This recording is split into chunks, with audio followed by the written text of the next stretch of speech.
It's an absolutely disastrous day in the world of Magic the Gathering. First of all, Wizards of the Coast has a huge debacle with Arena. On top of that, they just released a mobile game called Spellslingers that's the biggest failure I've ever seen. Magic. I am a wizard! History. I'm an old wizard! The magic historian. My bones hurt.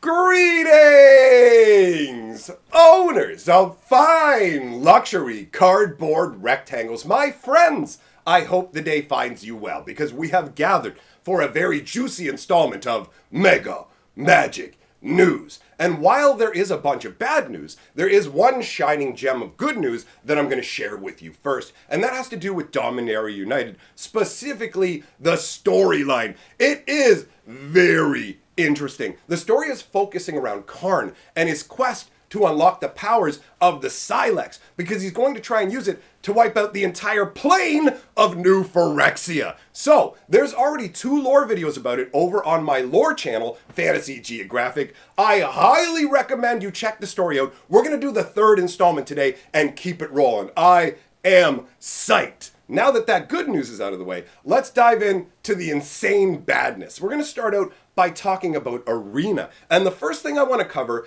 actually revolves somewhat around that Grinning Ignis ban that we got previously, where basically what Wizards said was, hey, we're banning Grinning Ignis because we don't want the combo to go off in Alchemy, right? And then they said, oh, but we can't change the way Grinning Ignis works because if we do, then that will make it so it doesn't work the same way and the combo doesn't work. And it's like, but you said you wanted to ban the combo and you could have changed Ignis. But they didn't change the Ignis because they wanted to leave the Rebels and Boss from Alchemy alone, right? The Alchemy rares, they wanted to go, there's no problem, we'll just get rid of Ignis. But lo and behold, we got a month later and it's a full-on admission of, yeah, these cards are a problem. We had to rebalance them. We had to change it so this only makes a treasure once. Basically, the fixes people were suggesting for the Grinning Ignis is what they put into place here because they went, we were trying to avoid having to do any programming and put any money into it, even though we say that Alchemy is this format that is dynamic and changes and nothing should ever need to be banned. The truth is, Wizards will do bans based on what's most cost effective for them rather than fixing the format. Alchemy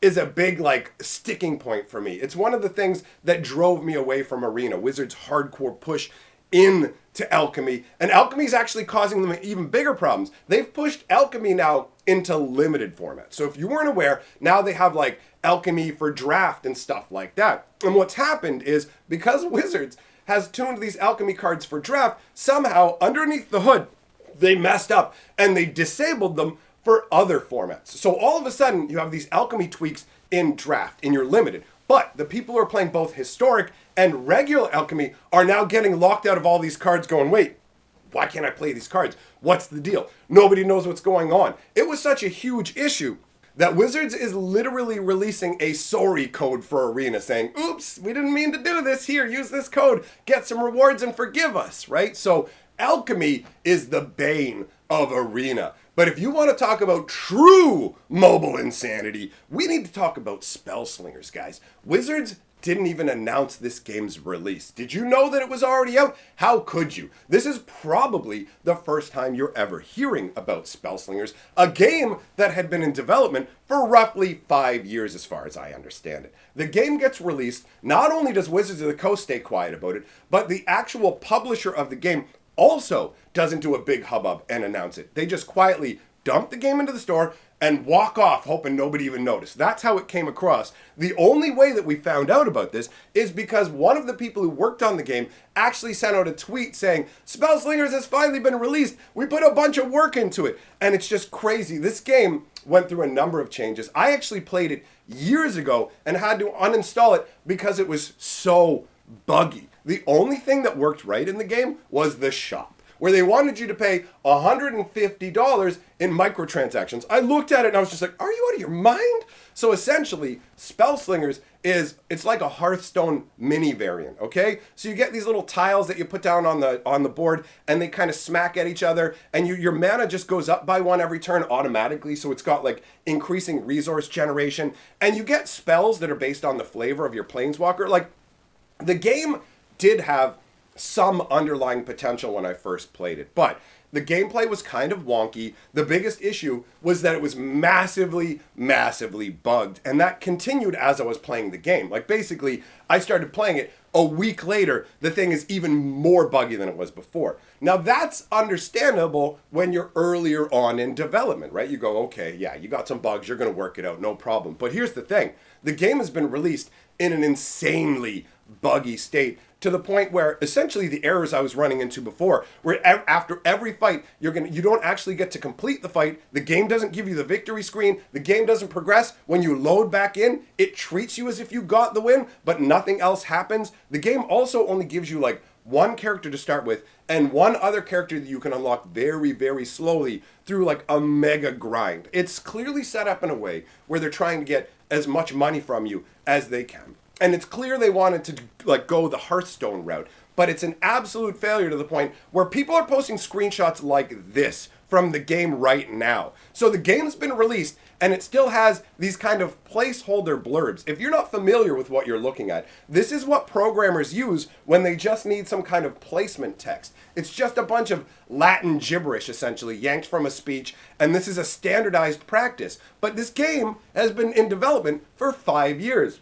And it just got released, so you shouldn't have a scenario where this is what people are seeing in this game. So Wizards of the Coast literally just dumped it on the market and walked away. Now, if you want my kind of theory on what happened here, is Wizards originally thought that Arena was going to be the pinnacle of Magic the Gathering. You could see it. They discontinued the Pro League in paper. We're making a digital Pro League. They made the video for Arena saying, they will know your name. Like, Wizards genuinely believed that they were going to walk up onto the top of the hill of esports. You can see it in everything they were doing. They had the same kind of arrogant confidence that they have in the world of cardboard, but they're not really like sleek and able to move in the digital world the same way. Every digital offering they make tends to be a failure because Wizards at the same time thinks we're going to be the king of the digital world and we're also going to underpay our developers. Because we're Magic, because of who we are, everybody who gets to work for us, that's like a treat for you. The fact that you get to work for us is a reward, so we pay you less. So as a result,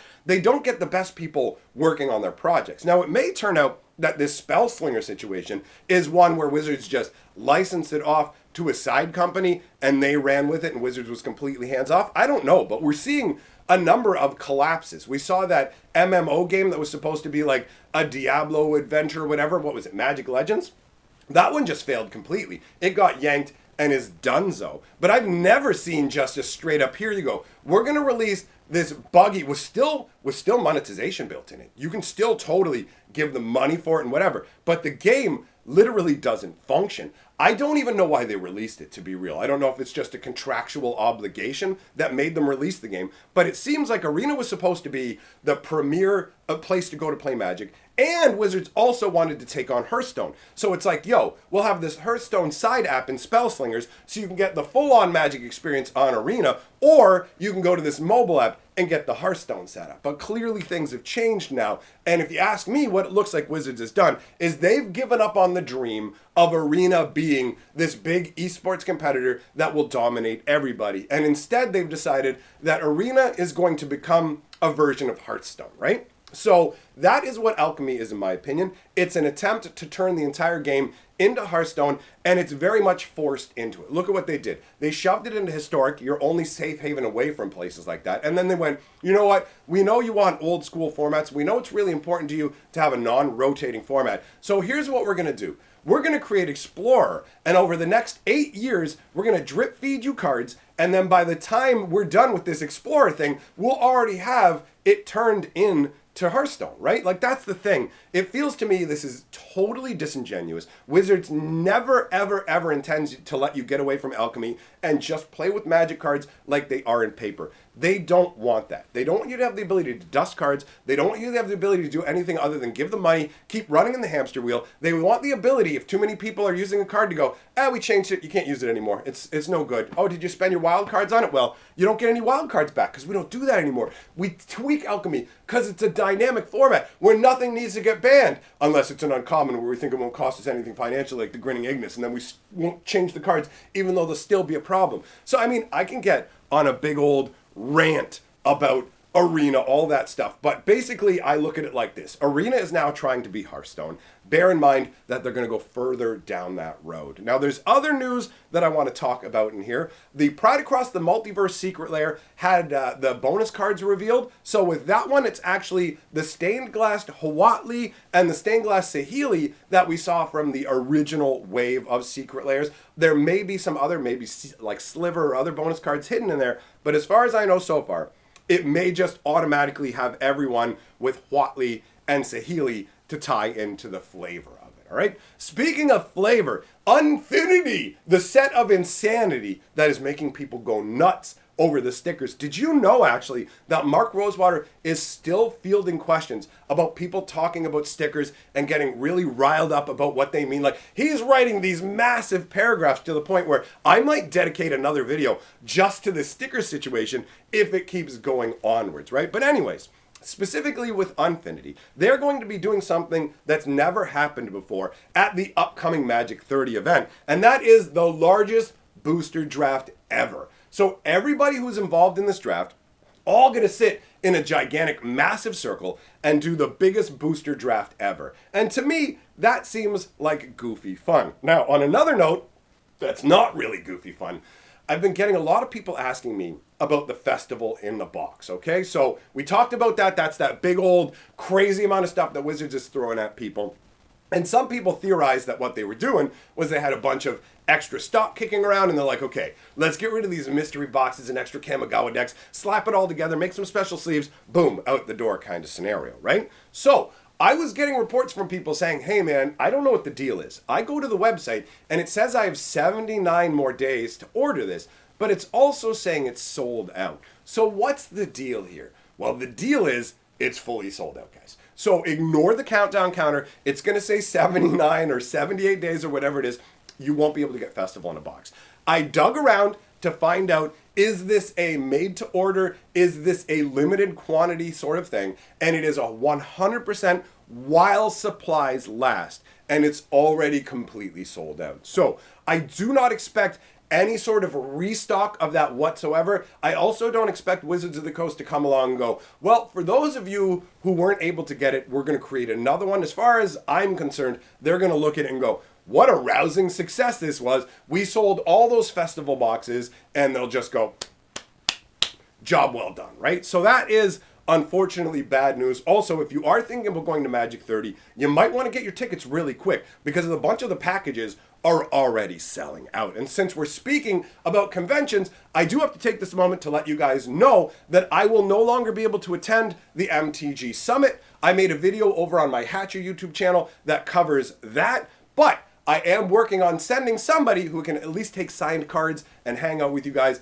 and say hello. So that's still in the works. But either way, since I spread the word saying I was going to be at the convention, I now need to let you know I am not going to be able to attend. So I will link that video here at the end as well if you want to go over and check it out. It's not a really in-depth video, so you may not really need to, but I want to make sure the word gets out there. And again, speaking of the word getting out there, the storyline for Dominaria United is awesome. Like, legitimately, Karn trying to undo the evil of the Phyrexians, his inner struggle, all this, going back to the Caves of Koilos, Dominaria, like, this stuff harkens back to the original days of the Brothers' War. And the Silex is an item. We saw it used one time. The one time we saw it used, the entire island of Argoth was obliterated. The entire island was obliterated. And it ushered in an Ice Age. You know what I mean? Think like nuclear winter, but created by magic. So Urza uses the Silex in the war with his brother, levels the entire island of Argoth.